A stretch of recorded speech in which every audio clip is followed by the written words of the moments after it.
Instead of looking at that island over there of like where those other people are living the life you'd like, perhaps you just start thinking about like, well, what the fuck would be necessary to get over there to the island where the good stuff is? Perhaps a boat, perhaps a jet, a gaggle of harnessed geese.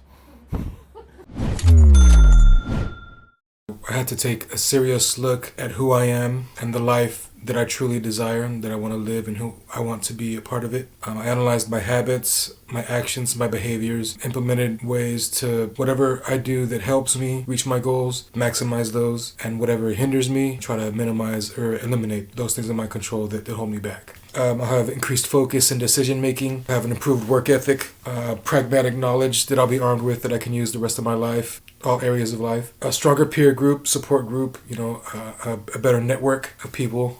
Success is a team endeavor, as they say. But all in all, I'm on my way, if not already, a truer version of myself, the version of myself I was meant to be.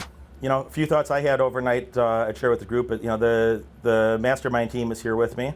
And, we hung out till, I don't know, about midnight last night? Yeah, about midnight. So a lot of people here are sleep deprived, but full of inspiration, cupcakes, Corona beers, and lobsters and pizza. We had lobster and pizza. I'm sure very, very common gourmet treats. You guys ever had lobster and pizza before? No. I never did. I never did. I thought it sounded fun. It seemed fun to me. But what are some of your guys' takeaways? What are some things that, either anything we talked about or things you talked about amongst each other, or what were the wins or big thoughts of yesterday? It's to the mastermind group here. I liked how Mike said, "Don't crucify people publicly." Yeah. Good note in your company. Yes, it's my friend Mike said, "Don't crucify people publicly." That if you have to have a firm talk with someone, to do that in a private location. Others? Praise them publicly, though. Yeah. Public praise is good. I like this idea of backwards engineering your goals, and then also like forward testing it as well, both directions. Yeah, backwards engineer. I have to paraphrase everything for the thing, but so my friend Chard says there was a useful takeaway to think about. Backwards engineering your goals, thinking things through in reverse of what would have to be to accomplish this goal. What would be the precursor?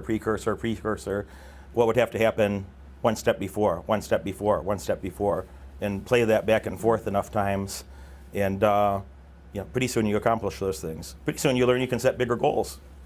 Pretty soon you accomplish enough of those, you can learn you can set bigger goals. Before you ever got the first one done, you start expanding what's possible because you start having a vision for it.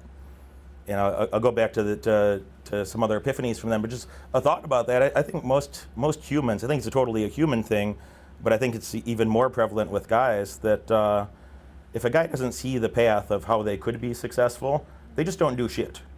A guy will tend to sit around and be somewhat lethargic and do not much. If they don't see a possibility that could be me, or I could attain that, or I could accomplish something I perceive respectable or noteworthy. But about the time that about that time that same guy would get in his head, you know what, I think I could do that, and they see other people doing it. I think there's this kind of a fake barrier that seems very real, psychologically seems very real, that you see other people living a life that you're like, damn, I'd like to do, this or this or that. And then you think about that and say, well, I guess it's not for me. Well, that other human's going to live roughly the same number of days as well. And most of them are dumber than you.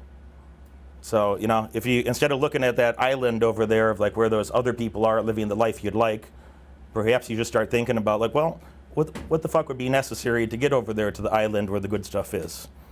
Perhaps a boat, perhaps a jet, perhaps whatever the fuck. A gaggle of harnessed geese. So any brainstorm that might get you there. Any brainstorm that how could it possibly be? But about the time you find somebody that got there before you and maybe came back, that made that journey before and maybe came back to where you are, or is familiar with the place and could send you instructions, you're like, oh shit. And it might still be foggy, but you can start to have that vision of, oh shit, if I just did probably I could do that too. And when you start getting some of that muck and fog and haze out of the way, then you can accomplish a lot more than you think you can. You accomplish a lot more than you think you can. If you didn't like this video, please feel free to unfollow. My clients and I celebrate when the wrong person leaves our lives. But if you did like this video, if you're a person that's dedicated to success, dedicated to a better life, make sure you like and subscribe. I have a lot more to share with you. I look forward to seeing you at one of my live events in the future or as a client on one of my paid mentoring programs.